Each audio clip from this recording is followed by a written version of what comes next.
The quiet panic. You know that feeling when something just doesn't belong in your world. When you're staring at an object that shouldn't exist, but there it is, sitting right in front of you, defying everything you thought you knew about reality.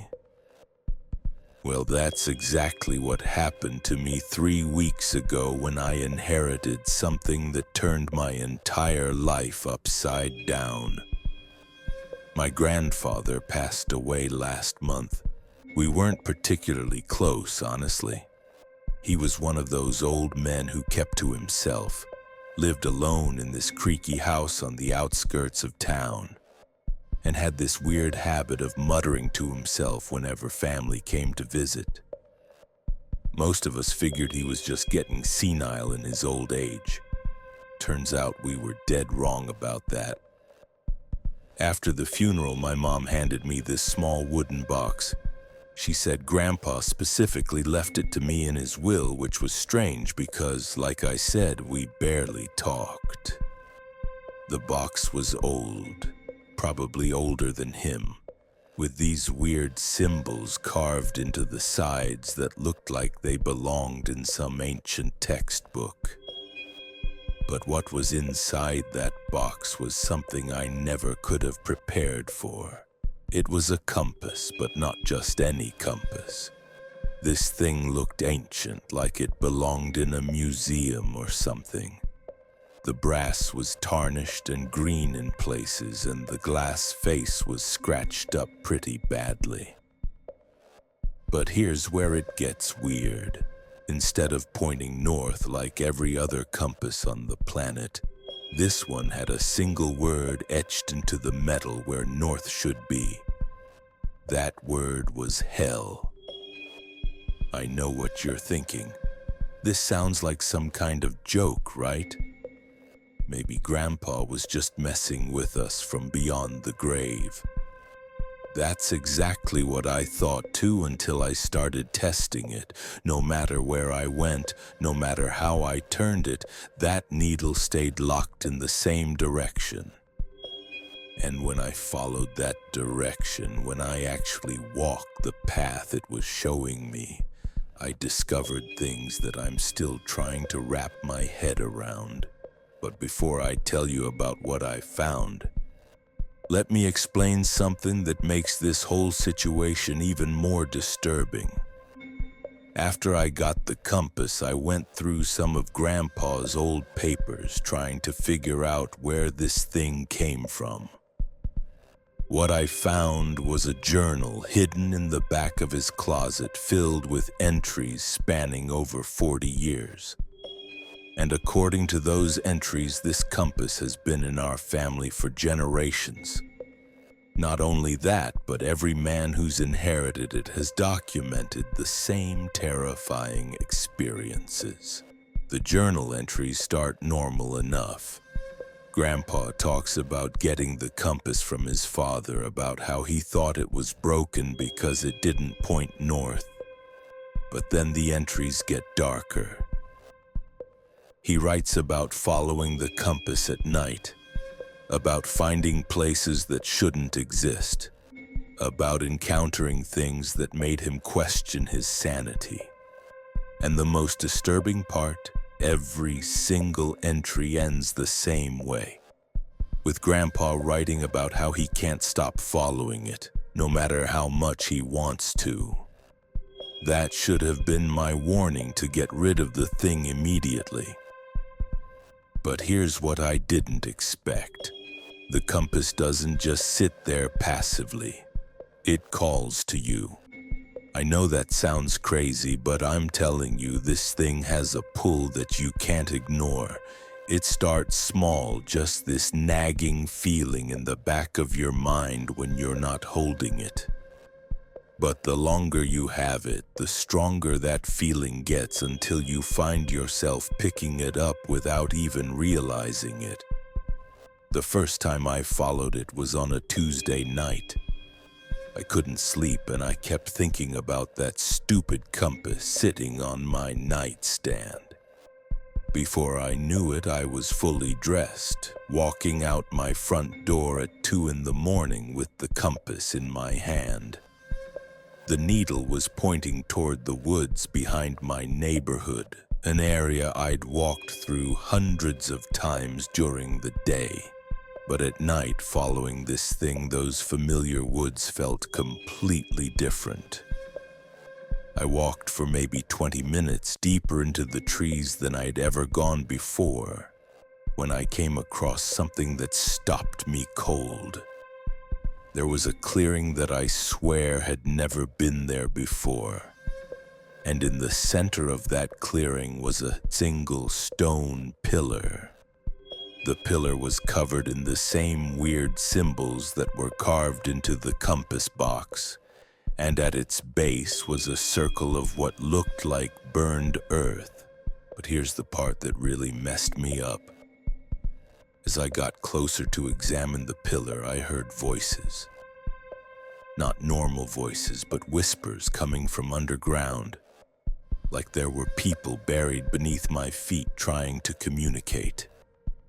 The compass needle was spinning wildly now, and the voices were getting louder, more urgent. That's when I ran. I ran back through those woods faster than I'd ever moved in my life, and I didn't stop until I was back in my house with all the doors locked. You'd think that experience would have been enough to make me get rid of the compass, right? Wrong, because the next morning when I woke up, there was dirt under my fingernails and leaves in my hair. But I had no memory of going back out there. According to my phone, I'd been gone for 3 hours in the middle of the night, but I couldn't remember a single second of it. That's when I really started digging into Grandpa's journal, looking for answers. And what I found explained everything. The compass doesn't just point toward hell, it actually creates a pathway there. But it's not the hell you're thinking of from religious texts or movies. It's something else entirely, something that exists parallel to our world, and the compass is the key that opens doorways between the two. Grandpa wrote about places he'd discovered by following the compass. Underground chambers filled with symbols that hurt to look at. Forests where the trees grew upside down and the sky was the wrong color. Buildings that existed in impossible spaces with rooms that were bigger on the inside than the outside.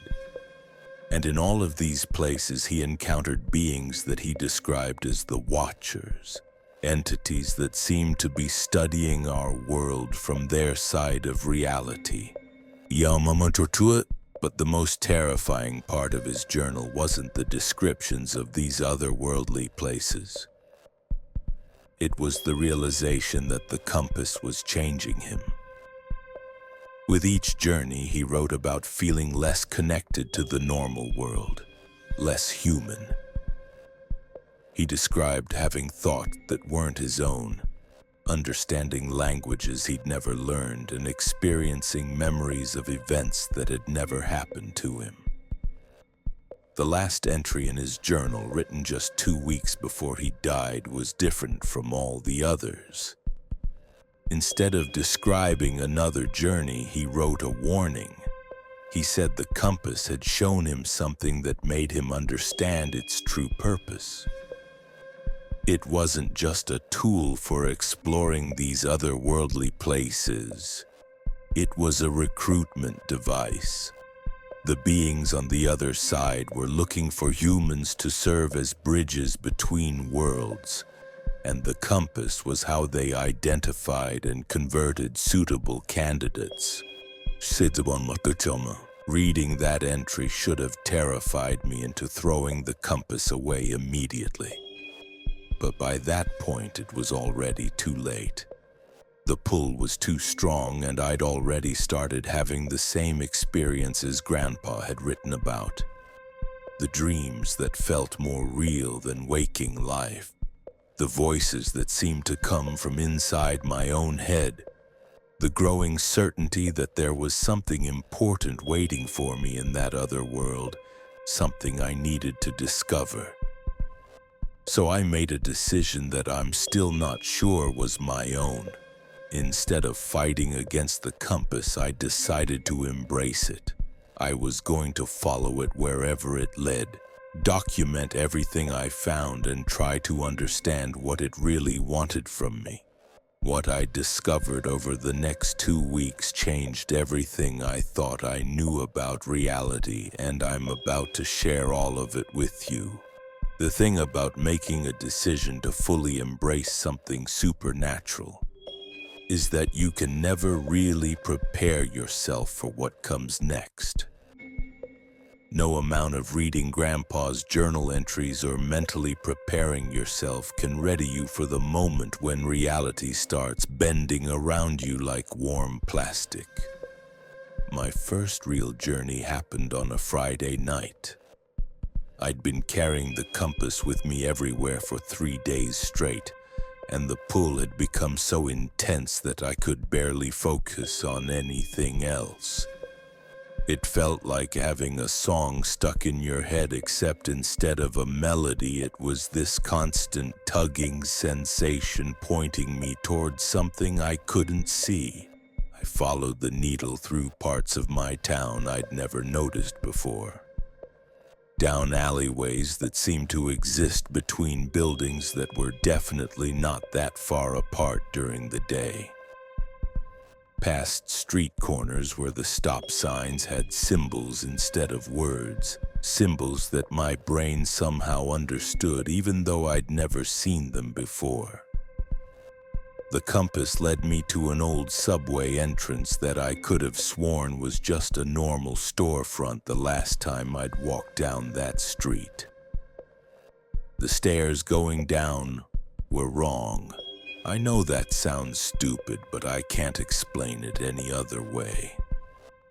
They were the right height and width, made of normal concrete, but with each step I took, I felt like I was moving through thick air, like walking underwater. By the time I reached the bottom, my ears were popping like I'd descended much further than just one flight of stairs. What I found down there wasn't a subway platform. It was a hallway that stretched further than my flashlight could reach, with walls made of stone that looked older than anything I'd ever seen. The air smelled like copper and something else, something organic that I couldn't identify but made my stomach turn. And echoing from somewhere deep in that hallway were sounds that definitely weren't human. The compass needle was pointing straight down that corridor, vibrating now like it was excited. And here's the part that really messes with me when I think about it. I wasn't scared. I should have been terrified. Should have turned around and run back up those impossible stairs. But instead, I felt like I was finally going home after being lost for my entire life. I walked down that hallway for what felt like hours. The stone walls were covered in carvings that seemed to move when I wasn't looking directly at them, telling stories I almost understood. Every few hundred feet there were doorways leading to rooms I didn't dare explore, but I could hear activity coming from them. Conversations in languages that sounded familiar but wrong, like hearing your native tongue spoken by someone with a mouth that wasn't designed for human speech. Eventually the hallway opened into a massive chamber. And I mean massive. The ceiling disappeared into darkness above me, and the walls curved away so far that they faded into shadows. In the center of this space was a pool of water that reflected light from sources I couldn't see. And floating just above the surface was something that changed everything. It was a map. Not drawn on paper or carved in stone, but somehow suspended in the air itself. made of what looked like concentrated starlight. And this map showed our world, but it also showed another world layered on top of it. Every city, every building, every street had a corresponding location in this other place. But the other world was bigger, more complex, with structures and landscapes that defied physics. As I stared at this impossible map, I started to understand what Grandpa had figured out. Our world isn't the only version of reality. There are layers upon layers of existence, and the compass doesn't just point to hell. It points to the control room, the place where these layers are managed and monitored by beings who've been watching humanity since we first started building civilizations. That's when I met one of them. I felt its presence before I saw it, like suddenly realizing you're not alone in a room you thought was empty. When I turned around, there was something standing at the edge of the light from the floating map. It was roughly human-shaped, but taller and stretched in ways that hurt to look at directly. When it spoke, I heard the words inside my head rather than through my ears. It told me things that I'm still trying to process.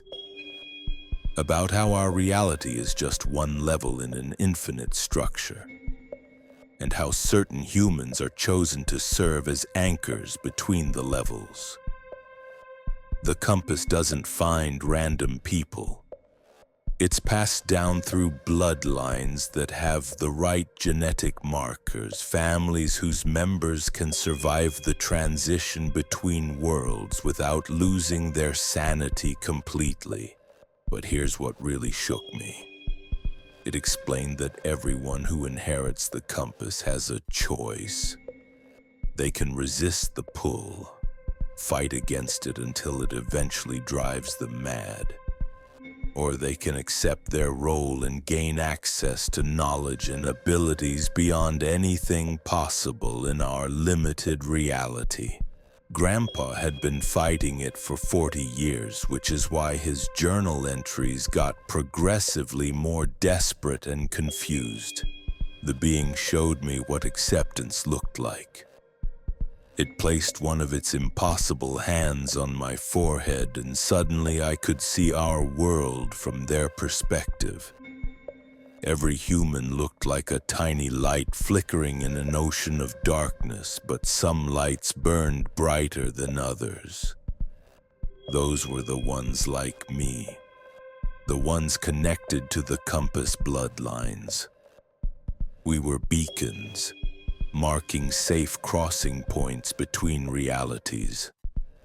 I could see the network they'd built over centuries, compass holders throughout history, all serving as living bridges that allowed these beings to monitor and occasionally influence events in our world. They weren't evil exactly, just operating on a scale of time and space that made human concerns seem insignificant. They were gardeners, and we were the garden. The choice was mine. I could go back to my normal life, spend the next few decades slowly going insane as the compass called to me, and eventually die confused and alone like Grandpa. Or I could stay, learn to navigate between worlds and become part of something larger than anything I'd ever imagined.